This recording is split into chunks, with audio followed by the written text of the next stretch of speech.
You know. Call meeting to order, welcome everyone to the fifth council meeting. Need a motion to accept the agenda, moved by White, second by Gillis. Any additions to the agenda? Seeing none, all those in favor? All those passed here. Any declaration of communication in general nature thereof? None. Understand that Councillor Frederick will be here shortly. 10:30.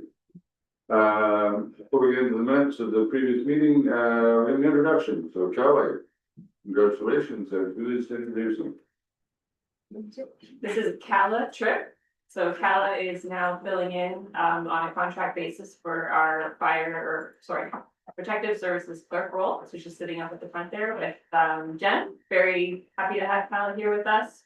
Yeah, I just wanted to introduce her to council and let you meet all of council as well. Thank you. Happy to be here. Well. Councillor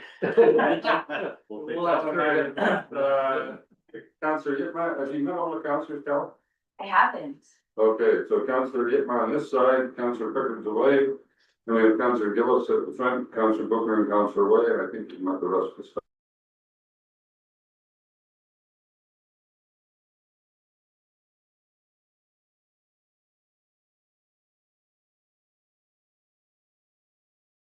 Well,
grant, really addressing the larger needs of the surrounding community, looking at, people coming from the region. But now on the right-hand side, on the east side, is more of a neighborhood park, addressing the new subdivision that's happening to the south. And you can see we've provided a small parking lot to address that community. So people wanting to come here with the kids and use the playground or the multi-sport court. The multi-sport court would accommodate basketball. It would accommodate street hockey. It could be flooded in the winter. We could curve it and flood it in the winter if the weather permitted that for skating. Or we were just talking a minute ago about perhaps pickleball. If you wanted to do pickleball, it would accommodate a single pickleball court as well. So again, the theme here is flexibility. The playground is surrounded by a pathway to contain the kids, but often we see types coming on small bicycles and going around in circles. There's shade provided with a shade structure on the south side, so the parents, supervisors can sit there. We've included a washroom facility in that location as well. That's also proximal to the open lawn field. If there's a performance at the band shell, people in the audience can utilize the washroom facility there as well. We've thought about positioning benches for people going for strolls. So along the pathways, you'll see bench locations, generally around 400 feet-ish, so that an elderly person who can't go long distances, they have points of respite that they can stop and rest in, and then make their way around the park. We've talked about signage. We're showing signage locations where signs can be placed in trash cans. Keeping in mind, this is conceptual. This is still fairly high level. The next stage, if you feel you want to move forward with this, would be then to develop detailed design, grading and drainage plans, furniture selection, and more detailed costing. I don't know if we can show that plan. This may be adequate, just sort of showing that the two phases where you could do the neighborhood park as phase one, and phase two might be the band shell and the more community park. You might see the entire area that's sort of the ready home now, and that would provide for a park area that could be used as open space, with an opportunity in the future to add some of the amenities that we've talked about. We did do some costing, some high level costing, and our estimate, not including the grading and earthworks and site servicing, and some of the signage, running around 1.5 million at the low end and maybe 2.5 at the higher end, depending on the material choices and the quality that we want to pursue. That's a quick overview. Your worship, I'm here to answer any questions you have.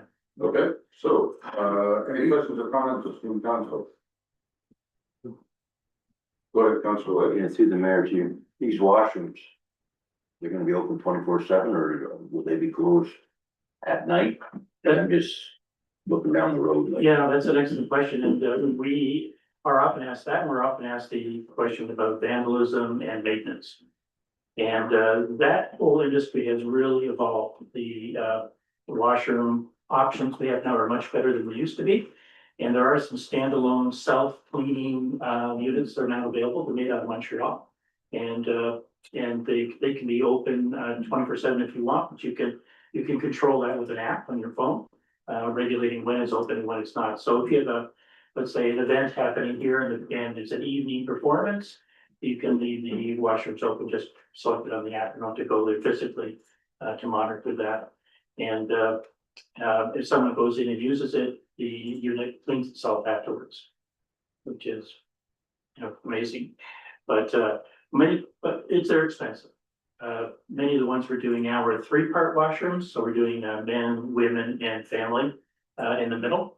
And we often combine in the washroom structure storage facility. so that the maintenance staff have a place to store equipment or, you know, if you, are winterizing, for example, there may be winterizing opportunities inside here, so you can isolate the, equipment from the public access. Other questions or comments? Councilor Reed, Thank you, Mr. Mayor. I believe, Ron, you were here earlier this year presenting a couple of concepts in the park, and I wasn't able to be at that meeting.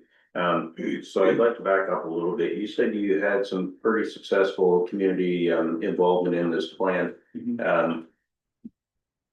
I'm assuming you did a community survey, Yes. and then you had public meetings as well. How many responses did you get from that, and what types of responses did you see? I'm going to rely on my memory, I apologize, but it was one of the more successful public information community engagements that we did. We have done. At the public meeting, we had about 45 or 50 people come in to see us and ask questions. And then online, we received about the same in terms of people expressing their thoughts. There was a fairly wide range of comments that were provided. I mentioned the main comment one was the amount of paid parking that we had shown. People didn't think that was necessary and we should scale that down. The dilemma we have is if you have an event like a band playing, you don't want to be parking on Mount Elgin Road. There really is an opportunity to park there. So we wanted to provide as much overflow as we could, even though it's not paid. The other comments we had were related to the playground in the multi-sport court, the support for that they thought that was a great idea. The connections to the trail, you know, running along railroad tracks, that was highly supported as well. On the negative side, I think there was some concern about activity near the residential homes on Mount Elgin Road. And so we've moved a lot of that material, that activity away from the residential home. I think those were the key issues. any other questions or comments? Yeah, Go ahead. I have several. Okay, The idea of the bench shell, where did that originate from? I think it originated here. That actually came about from the very first stakeholder engagement session that we had here. We were split up into two groups, with some staff, community members, and I think both groups actually raised the idea of having something like band shell, we could have performance the same calendar. And I question the orientation of the band shell as well.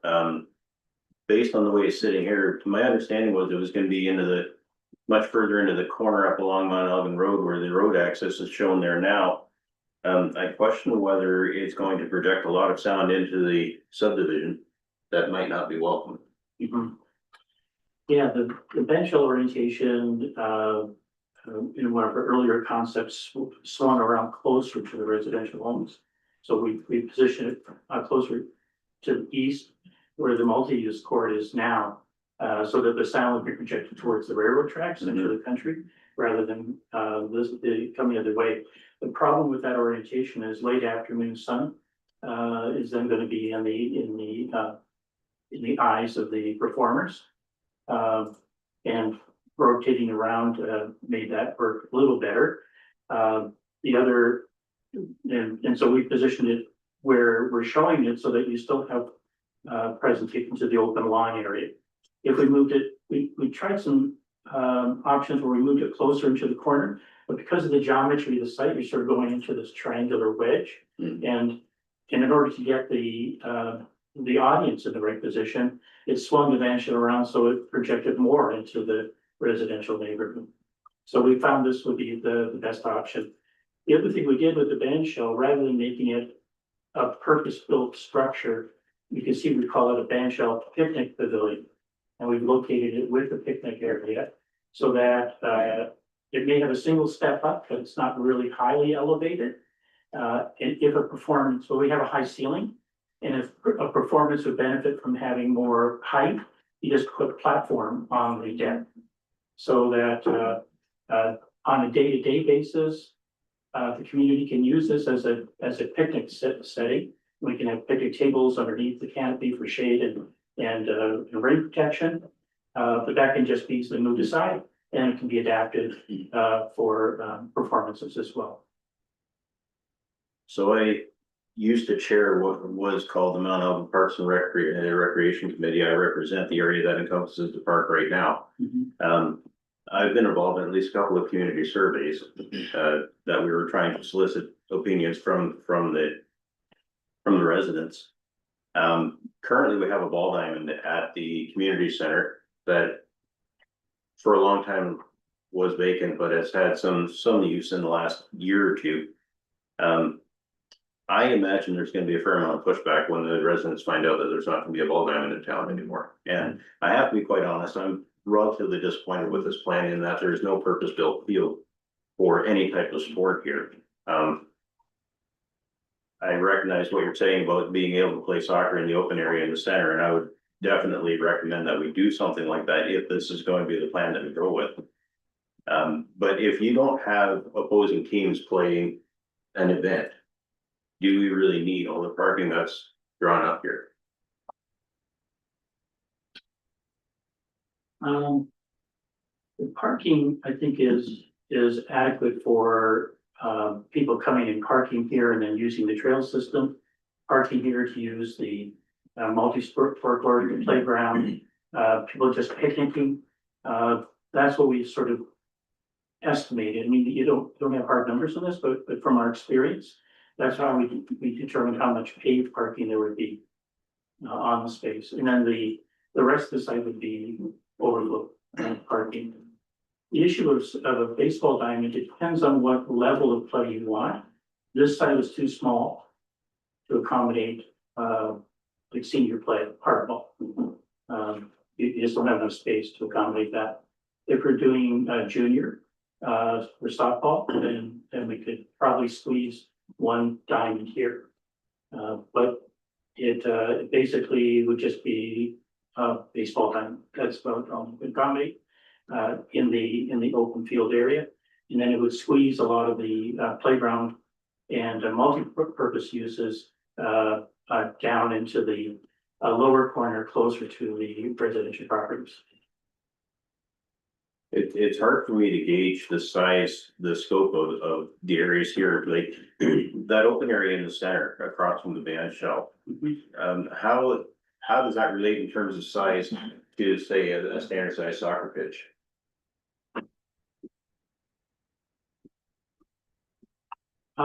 It is, wouldn't accommodate, senior league play, but it would accommodate, junior play or two mini play. So junior play would fit within that space. It's about 200 feet or so in that range, 250 feet in length. And in width, it's about 150 feet wide. So if you think about league play hardball or baseball, you want 300 feet or so. So you can see I can stretch that and push the backstop closer to the northeast corner. And the ball would be restricted in the railroad track area. But you can see that would basically take up that whole space. For soccer, again, it's too small to do a full league soccer court. I'm just wondering if the plan could be modified in order to provide space that you would be able to fit something like that in. I'm wondering about shifting the parking a little bit closer to Mount Elgin Road to move that. The band shell could be placed up against the stormwater management facility, so that sound would be projected to the northwest rather than to the southeast.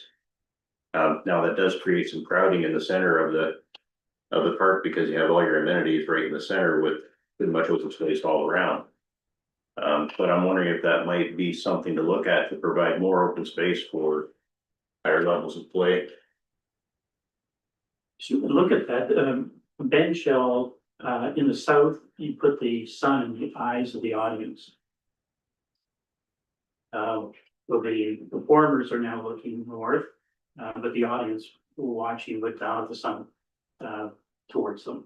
So it would not be ideal, but, it would project the sound, northward, which is an improvement. So Yeah, I question the sun as well, because sun sets in the west, and so it's going to largely be on it would be the right shoulder of the people that are attending. yeah, it depends on time of year, absolutely, and what time of day the performance is. If you're doing evening performances, the sun would then be up in the northwest, and it then would not be as big a problem for an audience. Yeah. Any other questions, Councilor Gillis? Thank you, through your snare. I think a phased approach is appropriate. I do like that idea. Especially for the first phase. I do have a couple of concerns that Councilor Gittman does, but at the same token, I think more final detail. In the drawing will actually answer some of those questions. Even if we don't start with the ball field, if it was to be added later, where would it go? Could it be in there?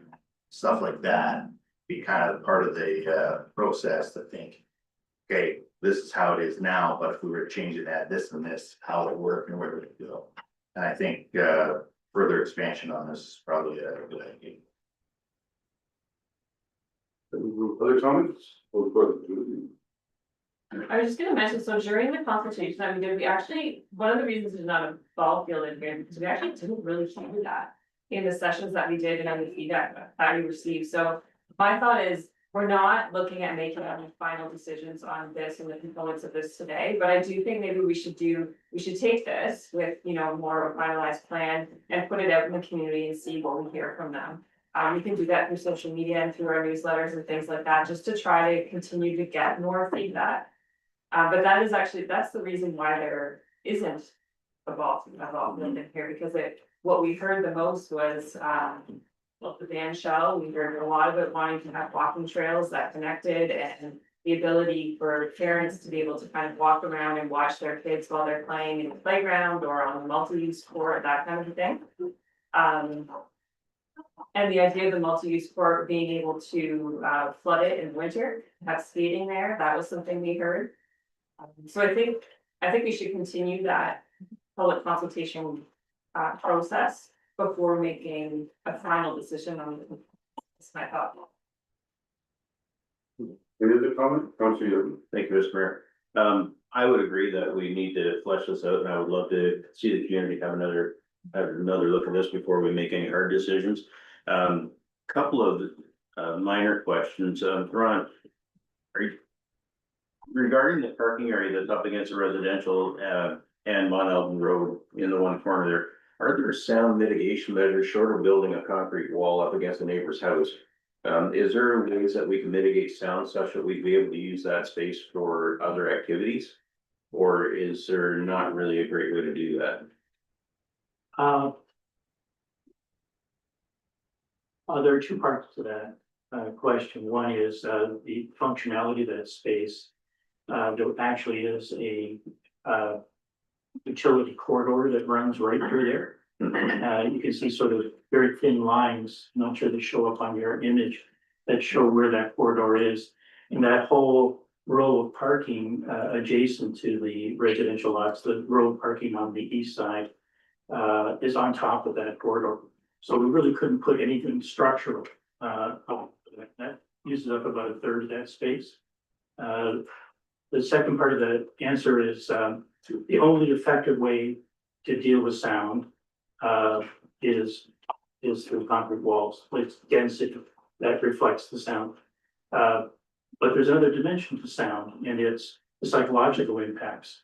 And if you see the source of the sound, it's more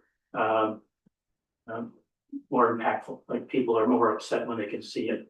Where if you provide a screen, then the source isn't noticed and is not as serious. We can also do things that provide like white noise. A screen of evergreen trees will block the view more effectively than deciduous. But deciduous trees move in the wind and make sound, which tend to provide a white noise that masks some of the incidental sounds. Now, if we have a band performing here with amplifiers, nothing you do with vegetation is going to have an impact on the sound. Sound just, even a 1-inch gap under a sound wall, reduces its effectiveness to 0. So it has to be a solid, dense, structure. And the height of the wall, then becomes an issue too, because we're probably talking, 10, 12 feet high, there in order to have real impact on a bench shell. And that's unsightly as well. And you could, oh, yeah. Where I was going with that is that, I don't know if you've studied the community in detail at all, but we have Hilltop Park is up in the subdivision there, and it, in my mind, at least, that's always been kind of the spot for the little kids to play. Now they've added some beach volleyball courts there and so on for adults and that sort of thing too, which is good on them. But I've always kind of viewed that as being the spot for the little people. And that this park would more address the needs of teens and adults. And so when I was doing research on some of the community surveys that we had done, one of the ideas that came across was kind of I want to call it a jungle gym, but kind of a jungle gym for teens. Playground equipment that was, more widely spaced, that allowed for, more movement between climbing structures, that sort of thing. And I'm just wondering if there would be a space in there, and I kind of looked at that one parking lot as saying, hey, that'd be a great spot, except for, yeah, that's gonna be aggravating to the neighbors.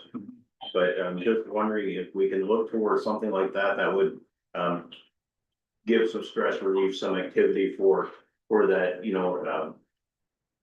early teen to later teen group, or they just blow off some energy. I looked at the idea of a pump track and that sort of thing as well. There have been several that live near one in Tillsonburg that have advised me that's probably not the greatest idea, but just some place for these kids to blow off energy. The demographic you just talked about is the hardest one to incorporate effectively into a park design. The multi-use court is probably the best activity zone for that age group. They play basketball or road hockey, or they're skateboarders. They bring their skateboards and skate around the park and that kind of activity. The tweens tend to be social as well, so just a place to get together and hang out and meet your friends and chat. Is effective. We worked on the pump track in Tillsonburg and the skate park that's there, as well as the bench shell in the park. And we had similar conversations with that community, and that's where those ideas came from. But if as you're talking about the playground where little kids go, maybe the playground here in that center area could be more oriented to the older age group. And there are some swing structures now that it's not a single swing that you sit on a plank and you go back and forth. There are large units that a bunch of kids can climb into and swing back and forth, and they're really designed for older groups. There are also some climber type structures that have gathering places, so you sort of climb up into a platform for them to hang out.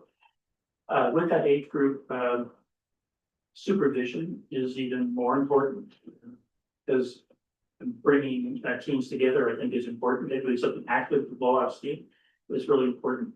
But sometimes inappropriate activity happens as well.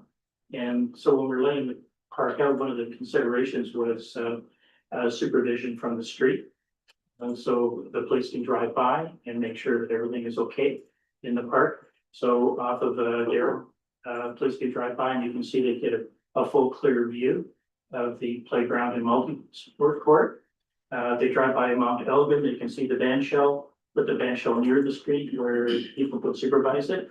If the band shell is way at the back by the swim facility, you get a lot of tagging and that kind of stuff happening there. And yeah, there's some learning going on. That's how kids learn too, by hanging out.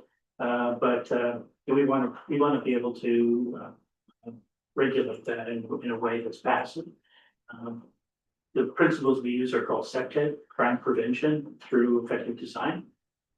And so we've applied the SEPTED rules to the park design, police that as well. I'm not adverse to taking this design and overlaying onto it what a baseball diamond would look like, because I think once you see how it fits, you begin to understand some of the challenges in accommodating that. And I think in response to the community, if somebody saying, we really want a baseball diamond here, and they see that it doesn't really fit very well, then where else could a baseball diamond go? Maybe that's the question. I could also explore some alternate tweens activity. So looking at where might other kinds of active uses be placed, addressing that difficulty as well. Well, further comment, thank you, Mr. Mayor. To be honest, the ball diamond saw very little use for the last 10, 15 years. It's just in the last 2 or 3 years that Phillipsburg minor ball is starting to rent it and make more use of it. And I think in the village, you have two, I don't want to call them groups, I don't want to divide the village, but in a way that it's the people that have been there for 25, 30 years plus that grew up playing ball there. And then you have the groups that have moved in more recently into the newer areas of the subdivision where they're coming out of it, largely the GTA, right? And so there's two different visions for what's going on there. And I think the opposition to lack of a ball field, I think you're largely going to hear from the group that grew up there playing baseball, right? So how big of a need, granted, it probably didn't show up very strongly in the community survey, but no, I would very much encourage you to continue looking at that tween group and see if there's a way that we can address that. And like I said, I did see some playground structure that I thought were quite innovative, quite, allowed for a lot of movement for that group. And if we find a way to incorporate something like that, I think maybe not right away, but down the road when funds become available, I think that'd be something to look at. Yes, sir. Good. Other comments? No? Go ahead. Just one, I'd like your comment that the multi-use court and things like that should be could be site controlled. Because in our park, in our area, the tennis court is way back in the far corner and there's trees around and they moved a bench back there and they congregate back there and they just leave trash all over the place. And this is one of the hardest things to control those sheets when they get together and they get into mischief. So. Anybody else? Well, Just one final comment for as much for staff and council as anything. We've shown a phased approach to this as well, but I would suggest that once we finalize the design, that we try and get all the landscaping done ahead of time. Try and get the trees all in place so they can get growing, so we can get some size of these things as quickly as possible. So that obviously takes time. Good. That was a comment I was gonna make as well. Ron, a couple of things. First of all, I actually quite like the design. Have you heard what people said in the initial consultation we did here, being one of the two groups? And what I heard, not our community center, didn't meet the surveys, but I actually think it addresses a lot of the issues.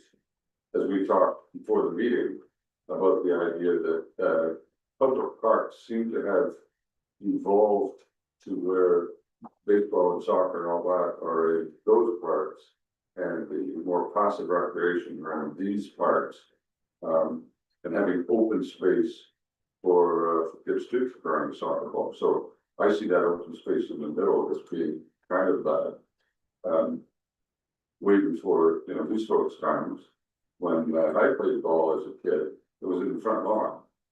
And you threw down a couple of shirts or pieces of wood or something, and that's all you had for bases. And you had a great time. So I'm probably less worried about structure than some people, because I think people's imaginations will take them a long way. And so I would encourage that more. How do we let our imagination? And quite frankly, I think most teenagers have a huge amount of imagination when they want to. Some of it's good and some of it's maybe questionable. But so I actually I didn't have any sort of serious problems with this design. Couple of things sort of struck to me is in the swim pond. How do we get value out of the swim pond for whether it be people just standing around it? And I think we talked earlier, it's kind of outside the park, I think, but earlier about you know, would there be places that could have a platform or a bench or something? So if there was some kind of activity in the pond, whether it be a turtle or whatever, sit there, or a duck or whatever, sit there and watch. But I think in general, I'm actually quite happy with the way this looked. The question I would have was usually it's about money, so it is. What's the increased cost for overflow parking on a turf-based overflow parking as compared to would we do further to pay the whole thing at the beginning? And I would encourage the overflow parking as you're suggesting with the reinforced turf, but I just wondering how much more or less expensive is that? It's about the same price as paving, Oh, okay, so yeah. You I'm need not the gonna same, save any. you need the same base, asphalt got more expensive with oil prices very recently. But the grids that we use for support, are usually made of plastic. So that's got more expensive as well.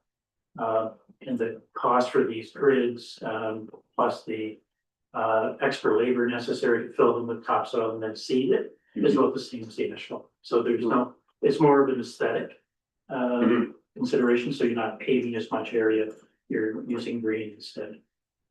I think those who would provide low impact or would promote low impact development would certainly encourage that kind of at the same price I probably would do, because I'd much rather look at the lawn than the parking lot. On the other hand, my experience is that the pavement is an ideal source for or a place for pickup hockey and that sort of stuff. But if you have a multi-purpose pad, that might be equally as convenient. So, in general, did you kind of scope out the price of phase one versus phase two? I was afraid you're gonna ask me that because the answer is no. Oh, okay, because you got the numbers, so we can easily do it. Yeah, But I would concur with Councillor Gilman there at the end about first of all, I think we should take this out to the public, get some feedback. But then I think it's a case of I'd be encouraging us to landscape it, plant the trees because they take a long time to grow, and then sort of say, all right, maybe it isn't 2 phases, it may be 6 phases of this year we build the band shell, or this year we put in a multi-purpose, and 2 years from now we put in you know, the washrooms or whatever. But with the developer sitting right behind you, who I suspect wants to pay for all of that. I may be totally wrong, I may want to do it all done at once. One other comment, and Councilor Hickman made about the Hilltop Park being a little kid's park, or, you know, maybe thinking of it that way. The problem with that in my mind is that the people that are going to live in what I call phase 6, you know, are probably going to want access to this park without having to go through phase 2 or 3. Right? They're not going to want to do that, and so I tend to sort of look at it as it better be an intergenerational park, because in fact, in the end, it will be the park and community. And my goal would always be to bring as many ages and persuasions, whatever, to one place and have them intermingle. So I think originally the Hilltop Park looked like a kid's park, but over time I think it will evolve. This one in my mind would be kind of the major park in the community, and therefore to me it needs to serve everybody all the time. And so that would mean I would want some little kid stuff, I would want some teenage stuff, but people like me, we got some old people stuff, which is usually a bench and something to walk, sometimes kids. But, Anyway, I'm actually quite pleased with that, so, again, I think, just earlier about, take it out to the public. Make it broadly available to them and ask for feedback, in the next month or two, probably. I think if we do it now, we can get feedback before the end of June sort of thing. And, that might give us some sort of direction. That, the question around landscaping earlier was, I forgot to go there. Do you see any reason why you couldn't more or less landscape it? And at least see certain areas of it. Regardless of where you put parking or regardless of where you put the bench, I mean, to me, you're still gonna dig up the dirt and move it out of the way no matter what. And it'd be easier just to, like, see the whole area than, in my mind, it's easier to see the whole area than to sort of stake it off and say, no, we're seeding this area, but we're not seeding that area. I just do the whole thing. The cost of seed, we unfortunately have someone in the community that might be willing to be fairly generous in that area, so. So that makes a lot of sense, especially if you're looking at a multi-phased approach. A lot of the trees, I would say about half the trees that are here are placed around the perimeter.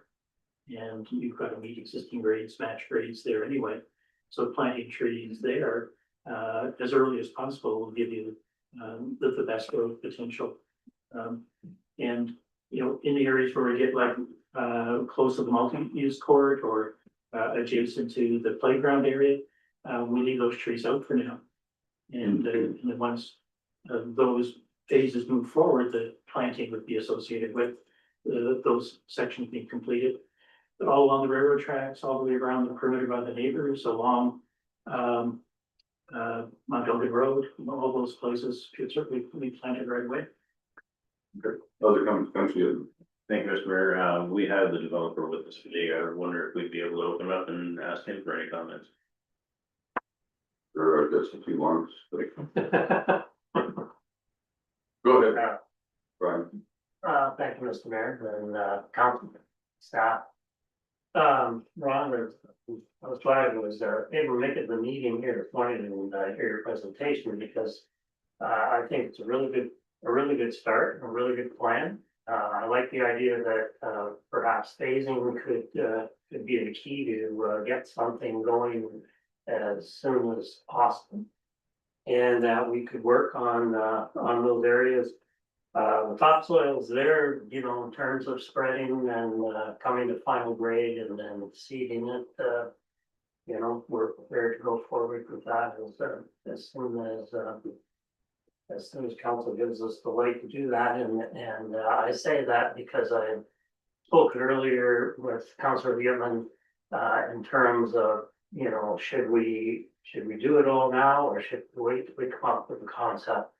And it appears now that you're pretty close to being able to go forward on it, and perhaps there's a couple areas you might want us to identify to omit in terms of topsoil and seed. But beyond that, I think it's a great start, and as you've said, putting out the community and starting on what I see is phase one here, be an opportunity to move forward as soon as we can. Anyone else want to come to it? Mayor, I kind of agree with the phasing in, and I would do more than 2 phases. I mean, this is a pretty hefty price tag. And I like the idea of get the trees planted because trees are what make the park, right? And get them planted so they're there. That's provide shade and stuff like that, so I'm okay with that, but I would phase this stuff in over more than 2 years, I think. Little at a time and just see what comes over, but that's how I would do it. That's just what I think. So just remind everyone that some of the funding from this comes from development charges. And currently, we still have development charges in Ontario, but I'm not sure for how long. And so the faster the developer gets the houses built, the faster that they can move forward. So to a certain extent, the fair to say the developers and the drivers to that. But I don't want to put any pressure on. The other question is the stormwater management plan. I realize, Ron, this is kind of outside of your area, but the stormwater management plan will be owned by the county? Or the township? No, I'm sure. Count. Okay, they're not, that's right. Thank you. Thinking backwards there for a minute. Okay, so, the ability to, kind of, and I'm not sure, landscape massage, whatever you wanna call it, to make it more, pleasant, accessible, enjoyable, usable, whatever, by the community is entirely in our hands. Okay, because you go some places in the, stormwater management pond, this grass 6 feet high and it starts drying up with, thorn bushes and everything else. You get other places and people walk right down to the edge of the pond and, you see kids maybe supposedly fishing out of some of the larger ones. And, you sort of say, yeah, we should, and some, where they've got a kind of a natural area with reeds and, some, or not some, dogwood and all that sort of stuff, where they're trying to attract some kind of wildlife. And you sort of go, man, that's, in my mind, that's kind of usable. Whereas, some of these just, it looks ugly, and it is ugly. And you could do more if you wanted to. I realize, you gotta be careful with slopes and all that sort of stuff, but that's more or less within our control. So, okay. Because I would like to see us think about what could we do with it, and I know the developer would be keen to do something that I was like that, so. Anything else, Councilor Yitman? Yeah, just for you to the developer, actually, Brian, is that water, stormwater management pond expected to be, like with water in it all year round? No, not necessarily. Like, if you recall last summer, it was dry during the summer months. And then it's at stage levels, during rainfall times and et cetera. So right now, there's water in it. And it will be, but depends on precipitation, whether that's there continuously or not. Okay. And granted, yeah, I'm not suggesting you're gonna be able to fish here. But some of the larger stormwater management ponds in some of the larger, Brampton or something like that, they've got water in them all the time. And, maybe only a couple of feet in the bottom, but, they get enough area and enough rain that they, so. Anyway, anything further on this? See then, thanks very much, Ron, for being here. We have no problem with that making this public and, Not at all. okay. I'm suggesting that we don't send out the second map. Just this one, the second map is the two facing, because I think that creates expectations. But I think if you sent this and, said, what do people think, we might get some reasonable responses. Any other questions for Ron before I leave? Seeing none, thanks very much. Thank you. No,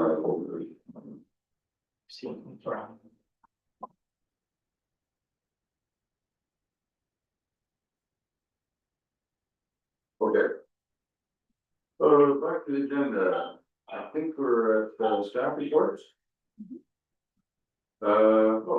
Interesting. First one is, assumption of phase 5 model and subdivision.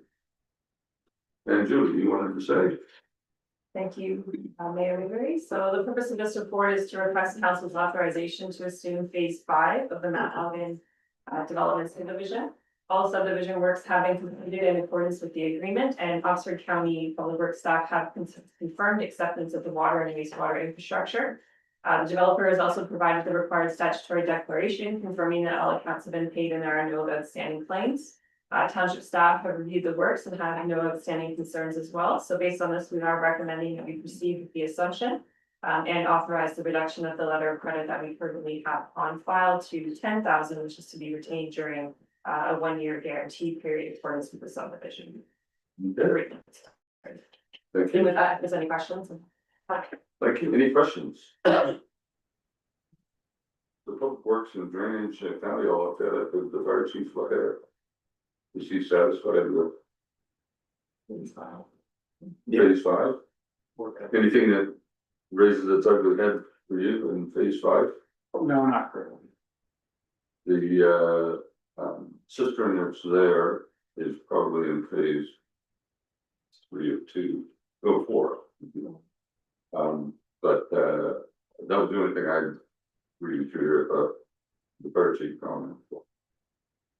Okay. Anything you want to add, Adam? No, I reviewed all the video footage of the drains, everything was good here, sidewalks were repaired, curbs were repaired. Light poles are straight. Good. Okay, any questions or comments from council? Is 10,000 enough? That's for a guarantee. That's what's in the subdivision agreement. Oh, okay. That's. Can't get much down for $10,000. So when we turn this back to 370 or 362,000 that you kind of giving them back line credit, that would be available in for a park. Is that what you're saying? Just asking. Okay. Phase 1 of a park. So anyways, we need a motion here, moved by Kevin, by Gillis. Result, Council Consultants Office report CO 22-26, assumption of phase 5 and other development subdivision.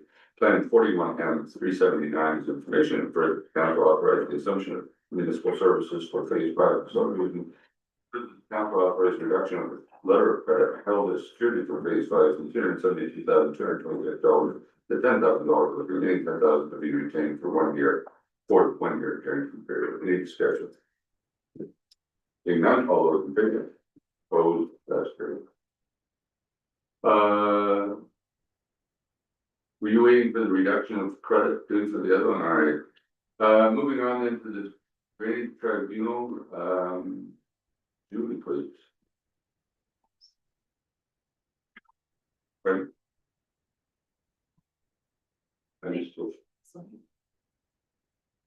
Yeah. Okay, thank you, Mayor Mayberry. Okay, so I do have a few things to add to this report. There's been a few new developments since I wrote the report.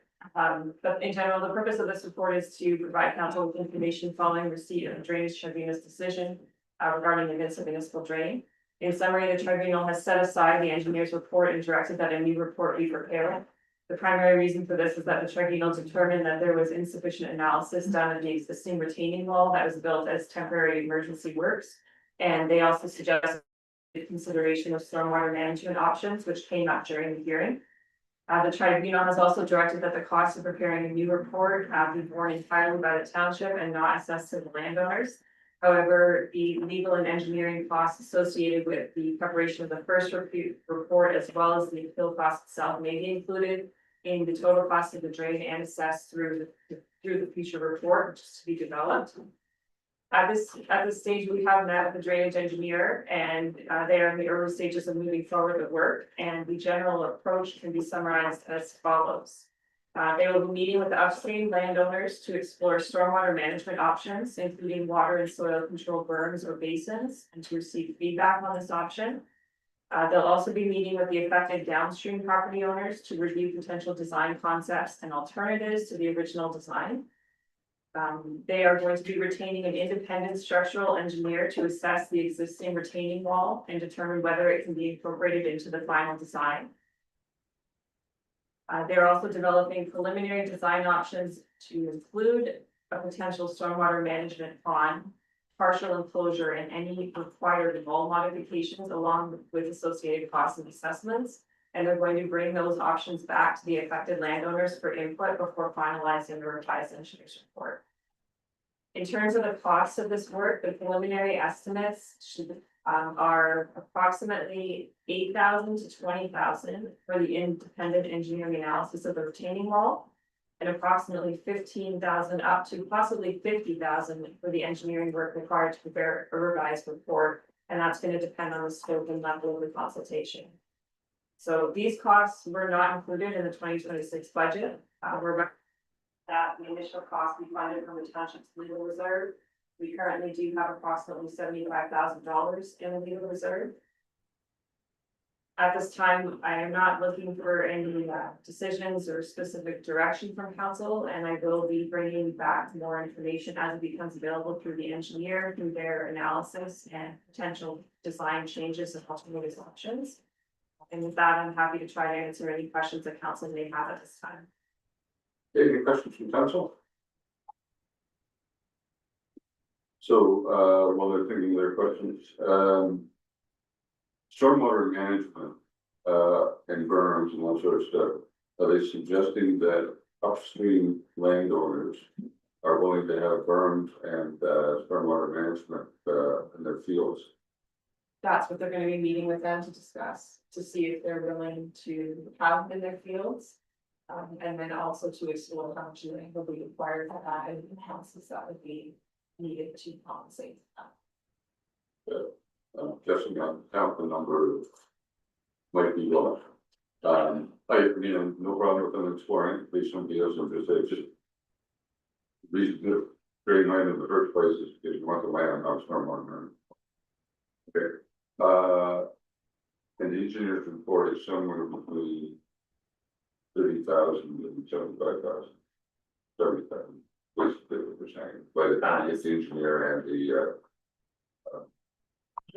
Yeah, independent engineer. that's right. So somewhere between 25 up to $70,000 for both the independent engineering analysis and the legal engineers. Okay, so questions for council? Council Booker. So basically, this is going to raise the cost of the whole project by a certain amount. I don't know if all the people that are assessed that aren't right on it are gonna be happy about that. So but this amount is, paid for by all taxpayers and SWACs. So the amount for the new report, I mean, an analysis, yes, that will not form cost of the drainage works, but the cost of the original report that was prepared, as well as township legal and engineering costs associated with the appeal are to form part of the drain, the total cost of the drain, and that is significant. It's Yeah. close to $70,000. It's the new report that you see for, Councilor Yitman. Well, and I think part of the new report, the goal is to try and incorporate that existing wall into the new structure in order to be able to reduce costs there. If we're looking at an upstream stormwater management fund, that's gonna be offsetting as well, so in the end, the overall cost of the project is likely not gonna change all that much. But sort of, we didn't have anything engineered, put in that wall, it was a temporary wall. I can't imagine an engineer saying, yeah, I'll sign off on it. I mean, I don't know anything about engineering, but I would sign off on it. There's no study, there's nothing done on, what's the soil underneath it, but, there was no support for it, it was just put the blocks up and kind of lean them back a bit and get a year out of it or 2 years out of it. Anyways, okay, anything else on this report? Councilor Webb. Yes, just a comment. I was surprised that when they wanted to do engineer's report that they went with the existing engineer. I thought maybe a new engineer would have a different view or whatever. I was just shocked that he said, well, take that engineer's report, throw it out, just do a new one. So I was surprised that they didn't recommend a new engineering company come in with a completely different opinion, right? I mean, this engineer obviously knows the basics of the whole drain, and I see that could save time in the long run, whereas if you get a new one, chances are it'd be a lot more money than the second report from Spree, so maybe that's. Any other questions or comments? The motion and recommendation from staff, see, so, or to receive this information, so. Yes. Anyone want to make the motion? Moved by Bookner, seconded by Yitman. Result of council of township service office report CL 23-2026. Drainage tribunal decision principles for granting commission. Further, council acknowledged that a new engineer's report will be prepared in accordance with the tribunal's order and authorized that associated costs be funded by the township general legal reserve. Any discussion? All those in favor? Opposed, passed. Okay, CL 24 reduction of letter of credit for phase 1 11 subdivision. Right. So the purpose of this report is to request council's authorization to reduce the letter of credit for phase 1 of the Mount Elgin Heights subdivision. The majority of works have been completed with only sidewalks and final asphalt remaining.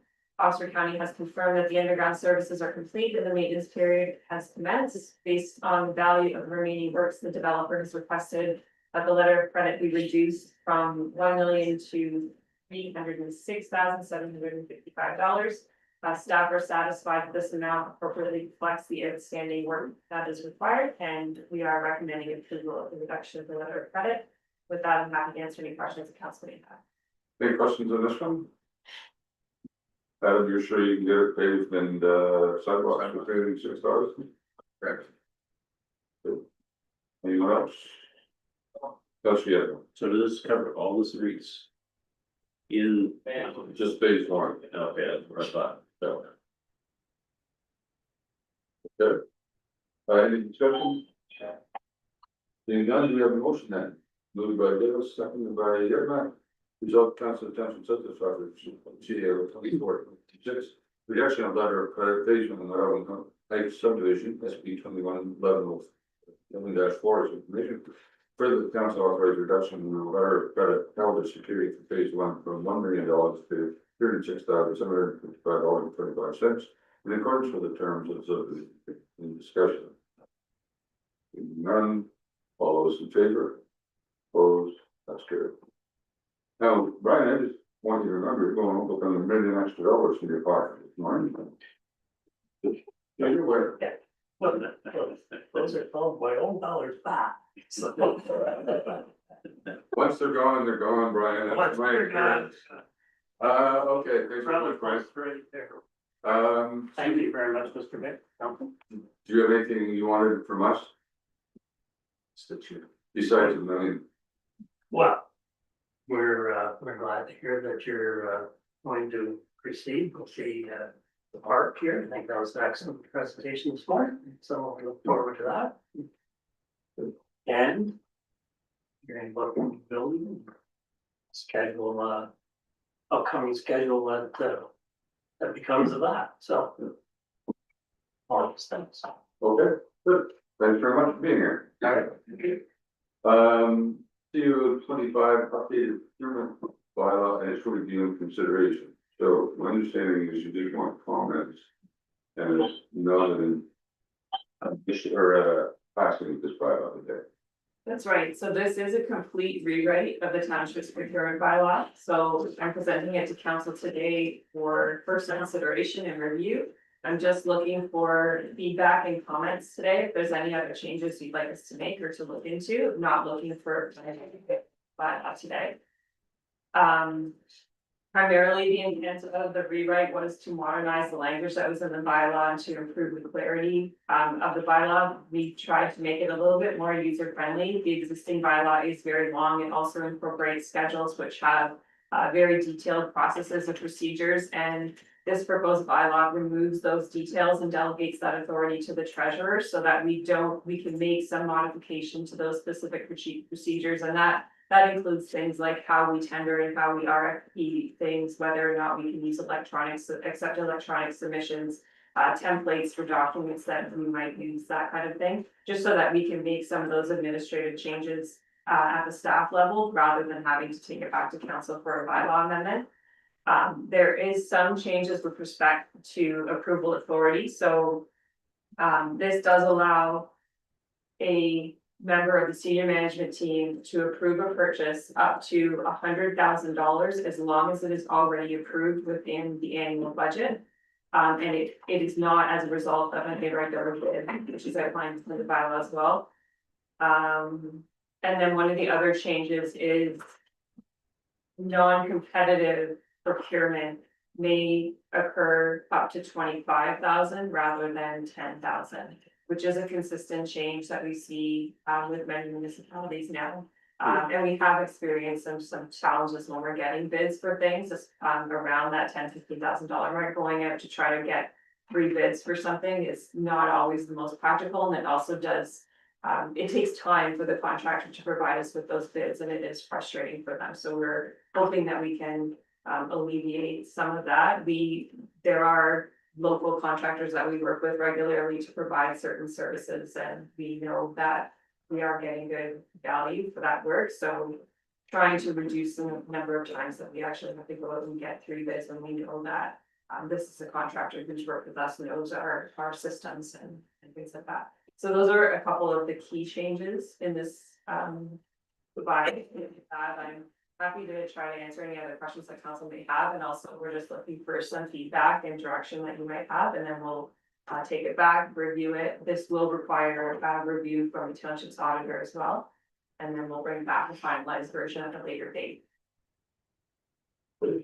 So comments on this, the suggested draft bylaw, Councilor Buckner. I know it was quite a long read, but the thought behind it is, yeah, prices are going up and everything else, and so I'm not gonna have to sign off on every piece of pen paper or whatever that somebody needs on that day. I think it's a good move because it takes a lot of pressure off of council as well as off the treasurer, like with those smaller purchases that it's just, okay, we are doing this because it's within my purview, so. You approved it in the budget, now we're just giving the Yeah. permission to move forward. Any other comments, questions? Councilor Gillis.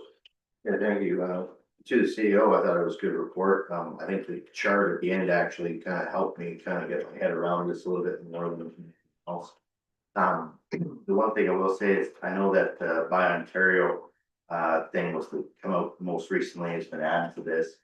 I remember in the wintertime, there was the Buy Canada suggestion that was put forward, but never really gained a whole lot of traction. But I think obviously having a way to be able to work that into this as well at any specific time would be great. Any other comments? No concerns? The only concern I had about it was the number of places it dumps or puts the responsibility on the treasurer.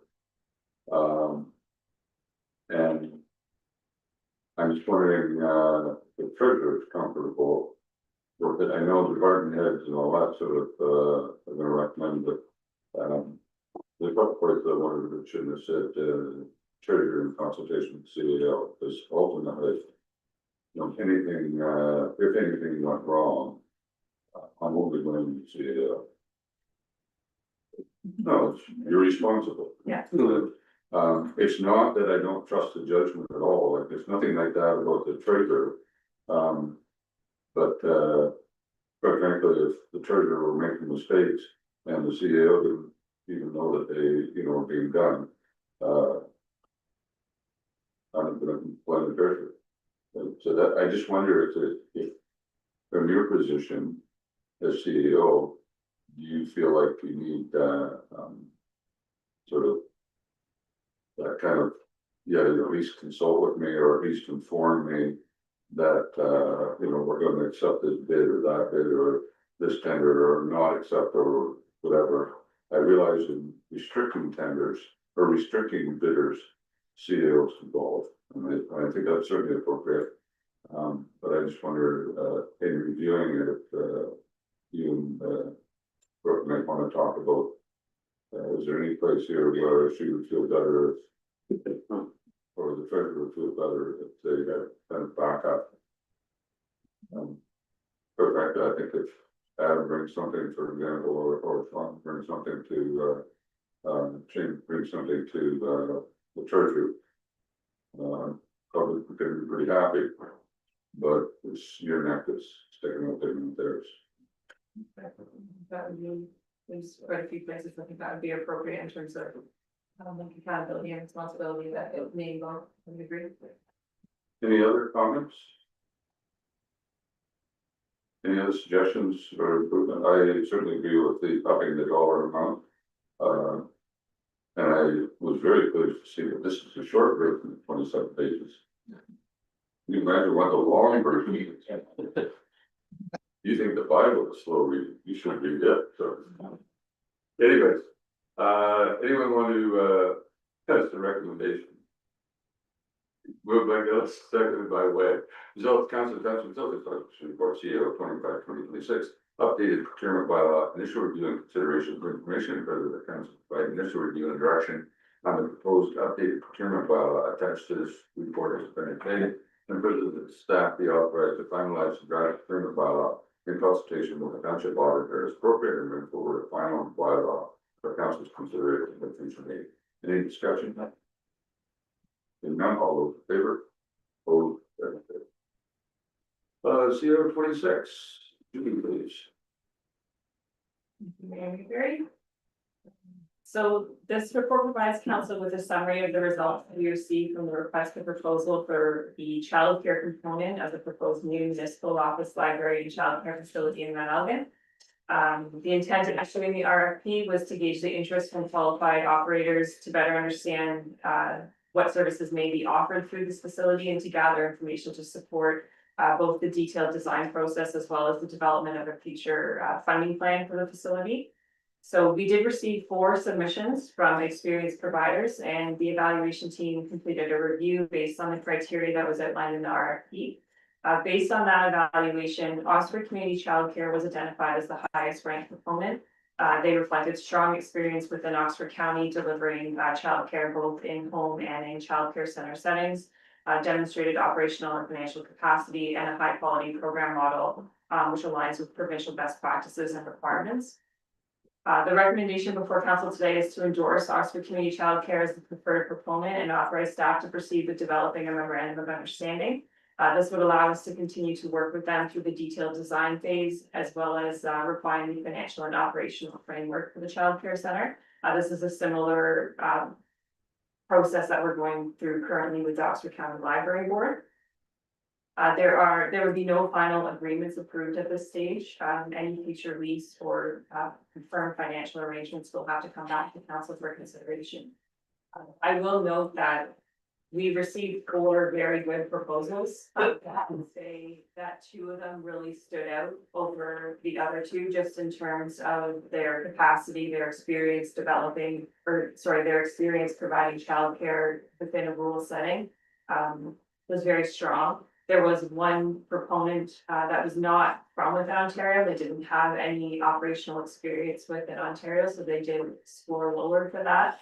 And then we did have another one that just, didn't quite have the amount of experience as the other 2 did, just the size of their operation, the number of spaces that they're already managing, things like that. Oxford Community Childcare has very strong financial position, very strong financial practices. And like I said, a lot of experience developing or providing childcare within a rural community, specifically within Oxford County. So with that, I'm happy to answer any questions that council may have. Good, so questions from council? This is a memorandum of understanding, not a contract in any way, so council get here first. So I just. once we get into the contract type situation, what time frame would you be looking at for a contract with this group? So if financing is approved and the building is gonna go ahead, then we'd be looking at finalizing like a formal lease arrangement with the group. However, at this point, it would be a memorandum of understanding just to say, they're gonna work with us through the detailed design phase, and then we'll look at developing in more detail in terms of the lease agreement once the council has formally approved the building and we've started construction. The anticipated timeline for them to start operating would be January 2028. Any other questions or comments? Councilor White? Yeah, through the mayor, there's nothing in there about time of operation, that'll come after they've secured the contract. Like, some daycares start at 6 in the morning and go till 6 at night, or. Their proposal actually did, I'm pretty sure it was 6:30 to 6:30 or 6:30 to 6. It was Okay. earlier. I just wondered. Closed at 6. It closed at 6, okay. Yeah. But it did open before 7. Yeah. Any other questions or Councilor Lewis? Just a question, I know, obviously we've talked about the building and basic understanding size on it. Everybody that submitted was happy with the size of the area they would be using, or suggested smaller, larger, or anything like that. They didn't suggest smaller, larger, no, they all submitted proposals for specifically 88 spaces. Any other questions? And Oxford Childcare was, assuming going to have the preference to staff. Yes, And they're thinking they do that, I think they're the ones that Chelmsford. Fire service, so I see. YMC, that's right, that's right. But they are. Also, Community Child Care is willing to include within our lease arrangement that township staff would have. First right to spaces in childcare, so. Not suggesting anything you should think about that right now, but you wanna be prepared for the future. So, anything further on this report? First of all, I was pleased to see that we had more than 2 applicants. We had initial discussions probably a year ago, now they were pretty sure you'd get 2. To get 4, shows that there's a real interest in providing service. And, even though one's other products, I was really pleased with that. And quite frankly, without having said anything to anybody here or, Oxford Community Childcare has a pretty good reputation. And, I'm really pleased to see that, that's what we're going. I'm not negating anybody else, it's just that they do have a good reputation. Hear that, I've heard that right here several times in the past, and, I think it's, I think that's good. And I'll leave it at that. Anything further? Seeing none, do we have a motion then? Moved by Booker, seconded by Way. Resolved, Council Township Southern Office, report CEO 2026. Proposed childcare center expression of interest results and recommendations information for the council endorse Oxford Community Childcare as a preferred point for the operation of childcare center within the proposed municipal office, library, and childcare facility in Mount Elgin. And further, the council authorized staff to proceed with negotiating with development and childcare. But then final agreement subject to future council approval. And further, the council acknowledges that selection of a preferred point is not constituted a lease agreement. Project finance. Any further discussion? Come through again, Mike. I'm just trying to look through the report, see if it's in there right. So is there gonna be opportunity to lean on this organization for help in designing the parts of that part of the facility as well? I think that the same with the library, you want, the kind of, to have some kind of, I hate to get something built and then end up that I gotta move a wall. So I would be very much, I'm very pleased to see the one part of that. It's a lot easier to do it now than it is in the future. Okay, any further discussion? All those in favor? Opposed, that's true. Award of tender for the fire station, asphalt at, Mount Elgin. And Jane, I think you're on up for this one. Yes, thank you, Mayor, through council. This report is just for informational purposes and just advising of the successful bidder for the asphalt project at the Mount Elgin Fire Station. Peters Paving was the lowest bid on this. We've had success with Peters Paving in the past. This is a shared project with the county, so it looks like the cost is actually over, but it's not. The county will absorb anything over our 30,000 commitment for 2026. And I'm happy to take any questions you may have. It should probably be done whether, depending at the end of this week, we will. So. Good. Any questions on, council? Seeing none, then, recommendations, City, we're gonna move in a second, moved by Ian, second by Gillis, we go to Council Dunn, about received for FD vote to 2026, the word carrying out of the fire station, asphalt paving, 2026 capital project information, legal study. Again, all those in favor, opposed, that's carried. Delegation of power, Danny, your turn. To the Mayor and Council, this report proposes that council adopt delegation of power and duty policy for the township, which establishes a clear framework for assigning certain decision-making authorities from council to staff. The policy aims to improve efficiency and responsiveness by enabling routine and operational matters to be handled at the appropriate administrative level, while ensuring council remains the overall authority. It outlines the scope, limitations, and conditions of delegated authority in accordance with the municipal act and other acts, and bylaws, resolutions. which emphasizes transparency, consistency, and proper reporting. The policy's intent is to clarify roles, reduce delays, and support effective and accountable municipal decision making. I'm happy to answer any questions on the policy as it's. Any questions from council on this? When was the last time we did this? Updated the delegation. Yeah, actually, so we don't have a consolidated delegation of powers and duties policy, which is why we're doing this. We have many of these powers and duties already delegated through different bylaws and the legislation, different acts, but we just want something so it's all in place. Okay.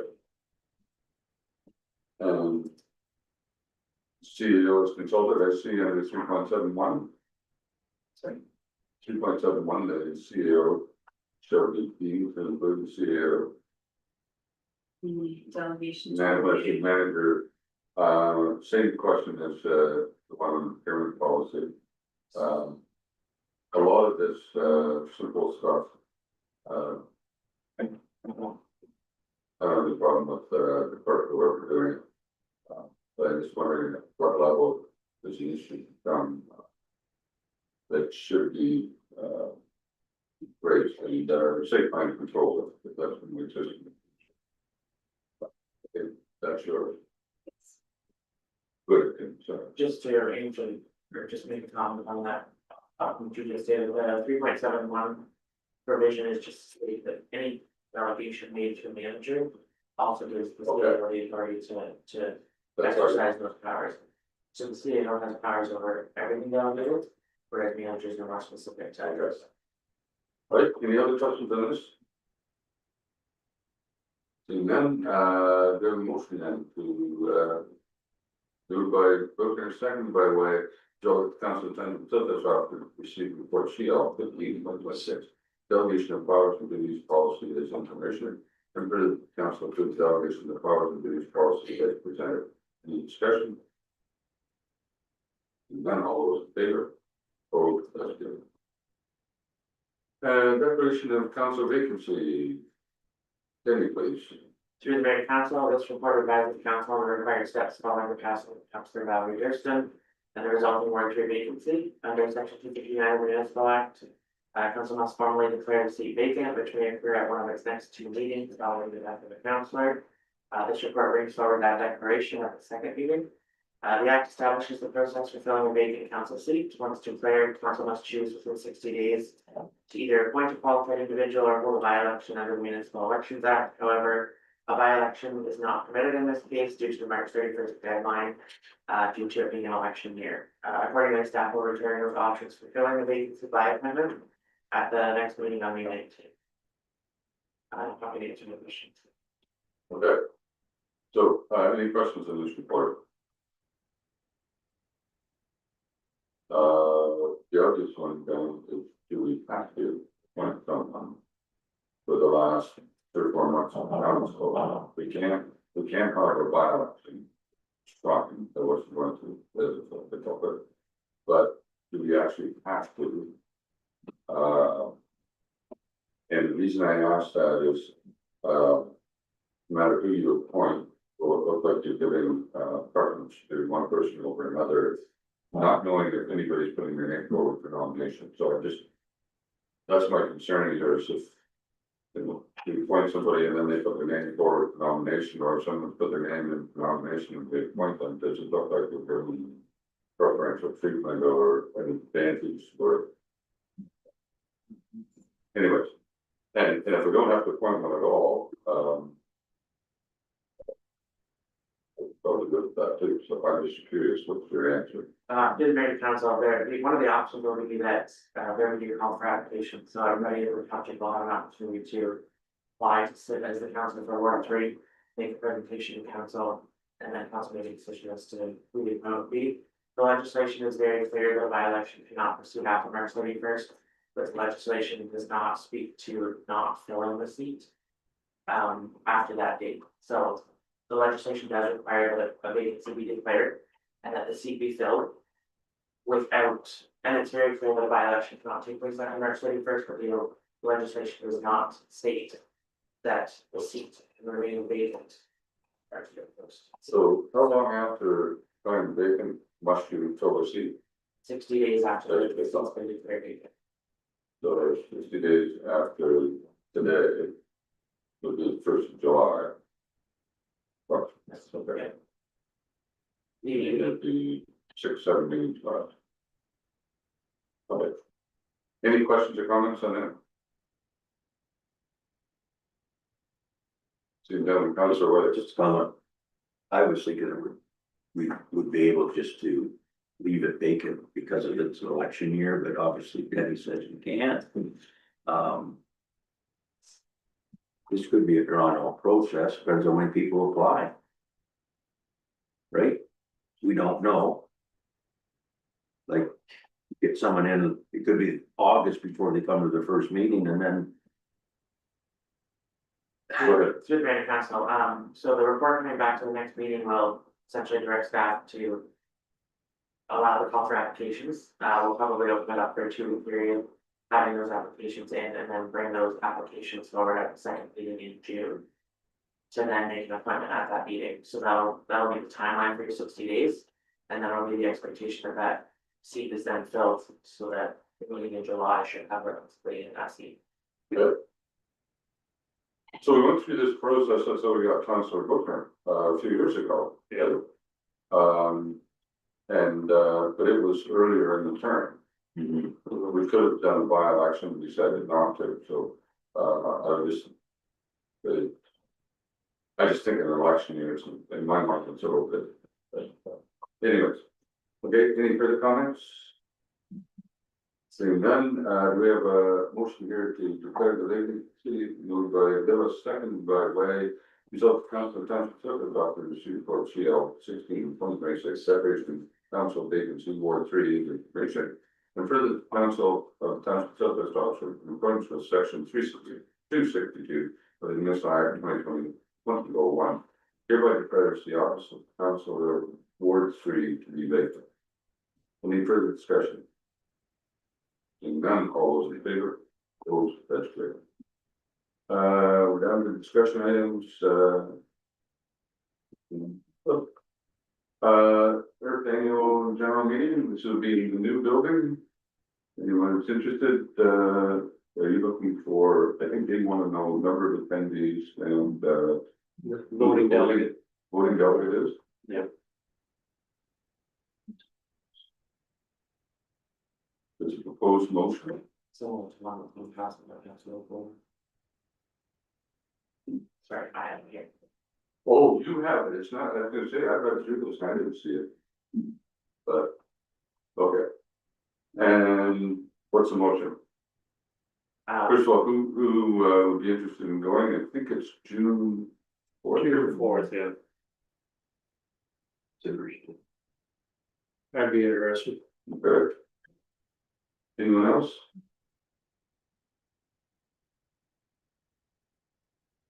Okay, so you'll note that and send that back that, I'm going and Councilor Buckner is going, we're gonna ask Councilor Pickett when he gets here if he's interested in going. You're the designated. Okay. We haven't asked that motion yet. That's what. Oh, okay, so you wanna read that motion? See if somebody will second it, or move it, Are you going to be that first? I'm willing to be if you want me to. The motion would be resolved that the council of the township of Southwest Oxford appoint Mayor David Mayberry as a designated representative for the Earth Corporation annual shareholder meeting scheduled for Thursday, June 4th, 2026. No, question, will anybody move that? I'll move that. Moved by Craig, second, Councilor Wade, sorry, moved by Councilor Gill, second by Councilor Wade. Any discussion? All those in favor?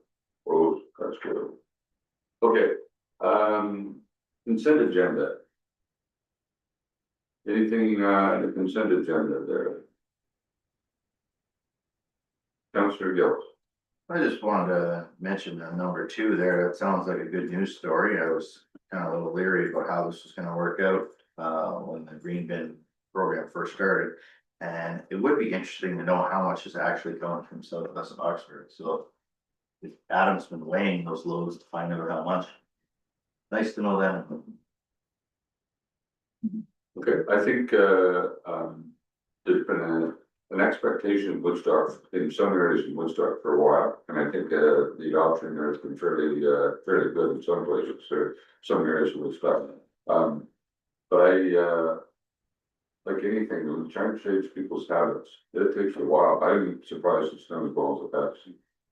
And it's gonna be one that will, you know, over a period of time, diversion rate and, or at least the, consumption rate, maybe I haven't speak to that. I expect it to be low in the rural areas, because most of us take, take it out and always throw it in our tank, or, now, I mean, we use a green cone all the time, never put organic, so. Anyways, Adam, any comments? We don't have any numbers for Southwest Oxford yet, we're waiting for county to give us those, but we do, the energy committee and then council. Yeah, okay. Good, anything further on the consent agenda?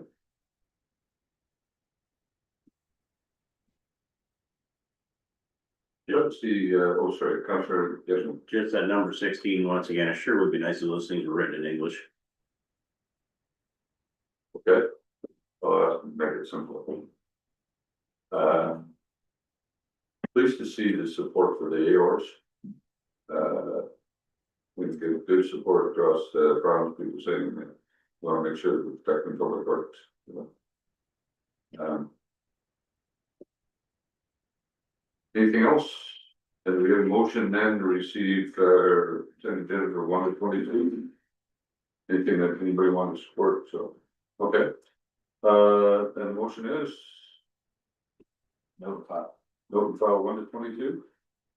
Okay, you have seconded by Bookner. Any discussion? All those in favor? Opposed, that's good. Down to accounts payable. Motion there, or any questions there? Council moved by Buckner, seconded by Yipma. Result of the following accounts to be approved. Payment accounts payable for April 19th to May 2nd, 2026. $232,111.86. Payroll number 9 general, $6,745.47. Payroll number 4 council, $8,835.70. Payroll number 4 fire, $25,269.73. A grand total of $322,052.76. Any discussion? Councilor Yipma, please. Thank you, Mr. Leader. I think those were for Brooke. Brooke, the CRA, federal income tax deductions. How does it get billed to us? What's that? It's the taxes withheld on employees. Okay. You do it twice a month. Any other questions? Seeing none. We have a mover, second, yeah, all those in favor? Opposed, that's carried. We're now down to bylaws. So, do you want to go through any of these bylaws on your own, or you're just happy to have them all, want them to ask you questions? Okay, so do we have a mover and seconder for the bylaws? Moved by Wade, seconded by Phyllis, and go ahead. So with the following bylaws, we read it first, second, and third time in front of us. 34/2026, to authorize execution of an agreement for a shared fire chief, deputy fire chief of the Township of Zora. 35/2026, to assume phase 5 of Mount Elgin subdivision. Bylaw number 36/2026, to authorize for drain maintenance for 2025.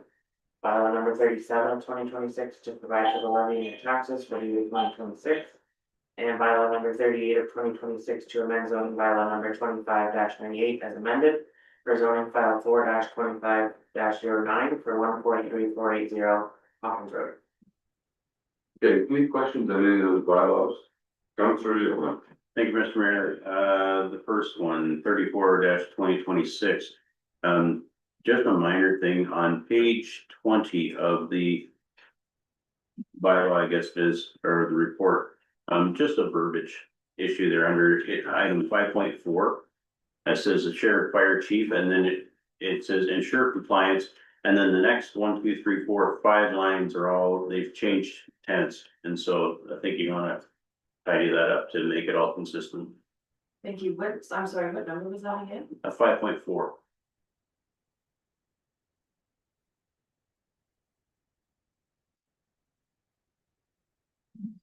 No, he said in the notes. It's on page 20 of the report. 20 of 29, there's,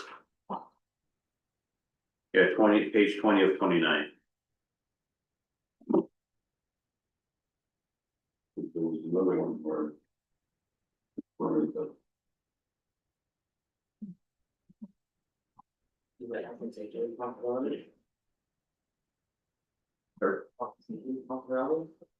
Yes. Oh.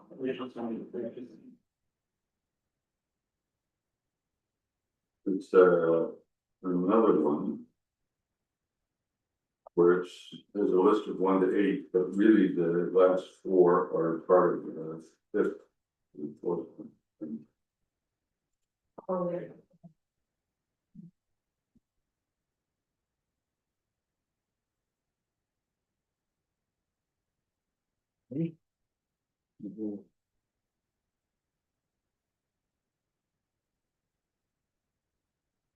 I made another book and then everybody didn't say I know, so.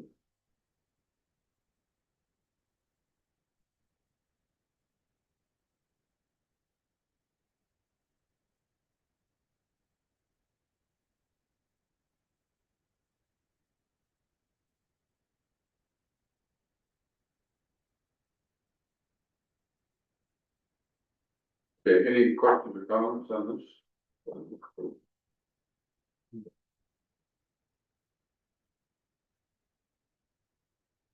No questions or comments on this? Councillor Pickard, it's your turn to ask any questions you want on this. Well, no questions, this one.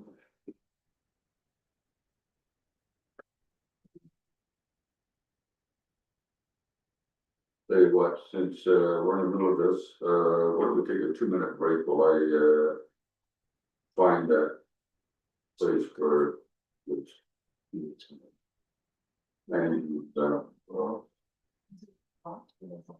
it was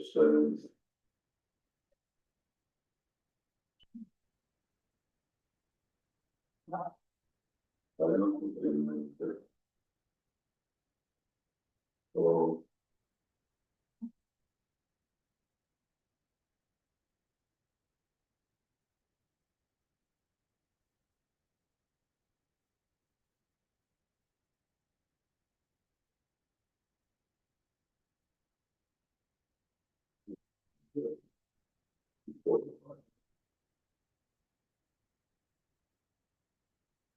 It's not there.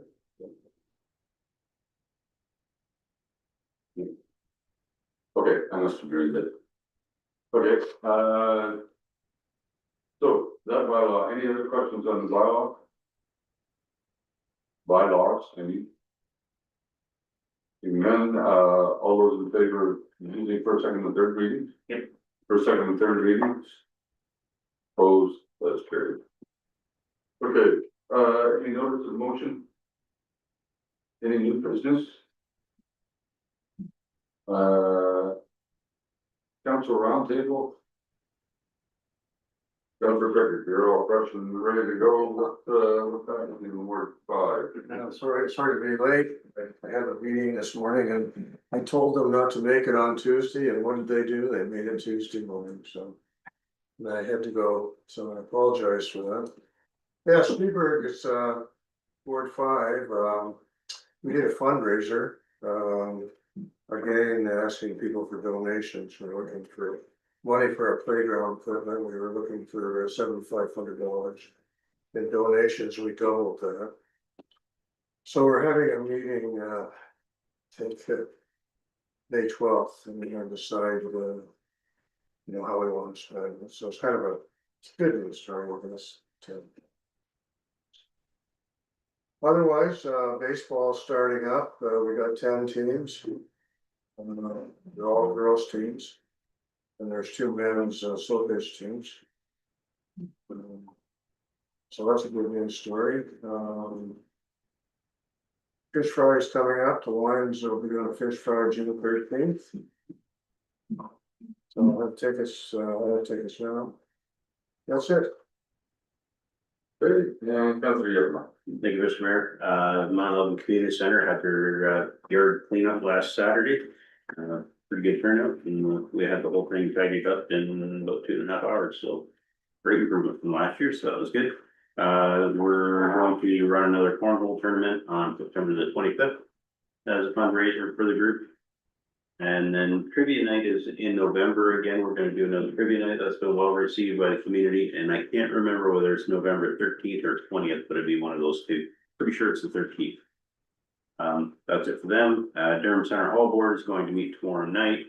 I won't be able to be at that meeting because I have Long Point Region meeting tomorrow night as well. But the community barbecue for Durham Center is gonna be on June the 16th, ahead of the council meeting again. And just one note, we had a regular rental in there every week. And apparently that's been dropped for whatever reason, and so rentals are down a fair bit in Durham Center right at this point in time. And then, Long Point Region, we meet tomorrow night, starting off with the Source Water Protection Committee meeting at 6 p.m. and then regular board meeting at 6:30. Thank you. Councilor Gillis. Hey, Mr. Mayor, pretty quiet in Ward 6, kind of did some walkthroughs of the parks and make sure everything's adequate there. It lasted a while, maybe a few more branches to pick up, but everything is good. Each of the museum board has a meeting next Wednesday, I believe. And I had a question for Adam regarding street sweeping with the sand cleanup, how that was progressing. As far as just Beachville or? Yeah. So we contract Ingersoll, or we through service sharing, we use Ingersoll to do that, so they'll do self for the Beachville for us. And we're still looking at, everything else is done. I heard concerns, just basically people that live probably more on the hills and slopes of East and West Hill, all sand coming down there. The last rain we've had in the last month or whatever, because we go sand clean up there for we can close those drains. Normally it's done by now. Ingersoll had a breakdown with their sweepers, so time they got that fixed, they're obviously going to sweep some of theirs first, so I will just bring again and sweep them. Thank you. Okay, Councilor Booker. Just a reminder, of the Swax Fair in Mount Elgin on May the 23rd. The first Saturday in June is the Brownsville yard sale. It's always a busy time, place a lot of traffic through there, it's hard to get equipment through, but what can you do? Just have Catfish Creek coming up on the last Thursday in the month, and so other than that, that's about it. Good, good. And Councilor Red. That's pretty quiet. Well, Bill said we do have a meeting at the museum next Wednesday night on the 13th. Yeah, that's about it. Pretty quiet right now. And I did ask Mitch Kirby about, I left a message for him with how much we made on our pancake breakfast with Sweetberg Lions back in the last Sunday in April. I've heard back from him. I didn't really have anything other than what's in my report this time, so nothing new that I can think of. We're going to close session, we'll take a 5-minute break. And then we'll go right into closed session.